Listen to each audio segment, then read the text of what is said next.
Канадский пианист Гленн Гульд привлекал внимание в равной степени своим причудливым поведением и великолепной игрой. Впервые о Гульде заговорили, когда в 1955 году вышла пластинка с его записью «Гольдберг вариаций Баха».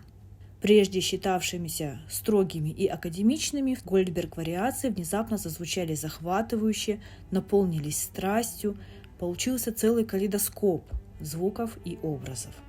Альбом стал бестселлером. Другие исполнители Баха на контрасте с Гульдом теперь стали казаться слишком выхолощенными. На сцене Гульд смотрелся странно. Низкий стул, напевание под нос мелодии, которую он играл, а порой он начинал и дирижировать левой рукой, пока правая продолжала играть. Свою позу он объяснял так, цитирую: «Я очень рано осознал, что ключ к успеху заключается в правильном обращении с инструментом». Необычная поза, в результате которой верхняя часть тела оказывалась максимально близко к клавишам, позволяла ему рассчитывать при игре в большей степени на силу пальцев, чем на вес целой руки. Но позже, в результате этой позы, у Гульда диагностировали искривление позвоночника и еще целый ряд мышечных проблем. Интересно, что пианист сам замечал, что такое положение по отношению к инструменту годилось для исполнения не всякой музыки. Оно идеально подходило произведениям Моцарта, Баха и композиторов добаховской эпохи, поскольку там не требовался размах рук. А вот романтических героев так сыграть было невозможно, по причине, что необходимого размаха рук для исполнения произведений можно было достичь, лишь откинувшись от клавиатуры. Но Гульд редко играл романтиков, как и Моцарта, хотя они были в его репертуаре. Моцарта Гульд ни во что не ставил и считал, что его главная проблема не в том, что он умер слишком рано, а в том, что жил слишком долго. Согласно Гульду, зрелое творчество Моцарта было заражено, цитирую, «театральностью», проникавшей не только в его оперы, но и фортепианные произведения. А поскольку театру тех времен был присущ особого рода ветреный гедонизм, я должен сказать, что меня все это не интересует ни в коей мере. Так психиатр и биограф Петер Освальд писал, что Моцарта Гульд исполнял как, цитирую, «фригидная женщина, вынужденная целовать мужчину, которого презирает». Также плохо он относился и к Шопену. Противник всякого позерства, Гульд сглаживал эмоциональность этой музыки. Он предпочитал бурной сентиментальности чистую абстракцию.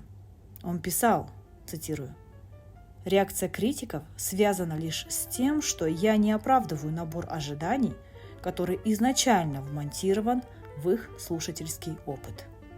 У меня вопрос к вам. Должен ли профессиональный музыкант-исполнитель быть всеядным? Или он все-таки имеет право кого-то из великих открыто не любить и не исполнять?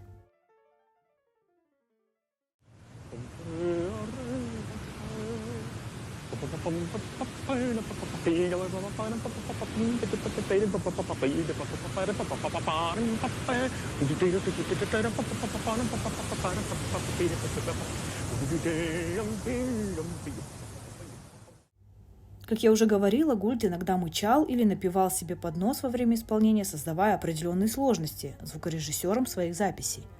Он объяснял, что это происходит с ним бессознательно, и сильнее, чем хуже данный инструмент служит его исполнительским задачам. Стандартным фортепианным стульчиком он предпочитал обыкновенный стул – низкий, ветхий и расшатанный. Этот складной стул стал для него незаменимым. А в 1953 году отец пианиста отпилил 4 дюйма от его ножек, в результате чего сидящий на нем человек оказывался на высоте всего 14 дюймов, на 6 дюймов ниже, чем тот, кто сидел на стандартном фортепианном стульчике. Гульд утверждал, что у его стула самая идеальная форма для исполнения музыки, а скрипящие звуки, которые он издавал, когда музыкант немного менял положение, ничуть его не смущали. Они всего лишь добавляли еще одну партию к его собственному бормотанию. Сейчас этот стул выставлен в Национальной библиотеке Канады под стеклянным колпаком.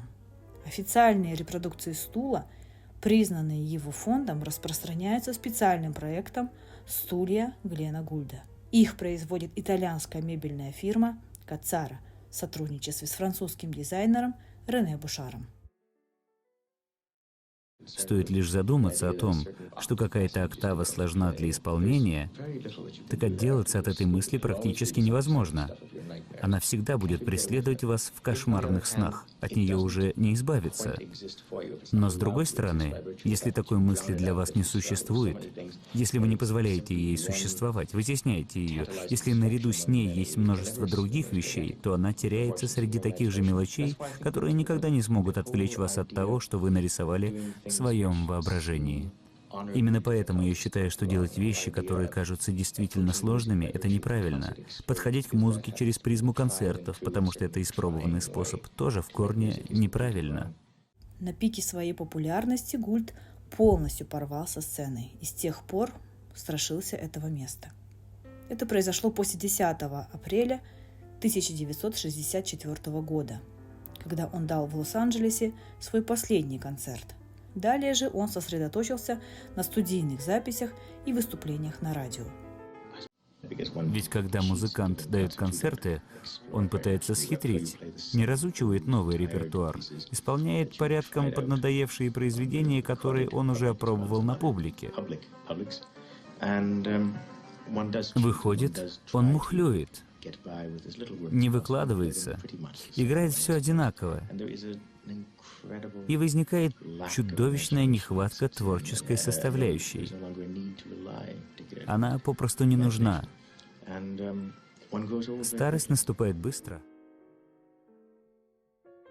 27 сентября 1982 года, через 2 дня после своего 50-летия, Гульд перенес инсульт, после которого у него парализовало левую сторону тела.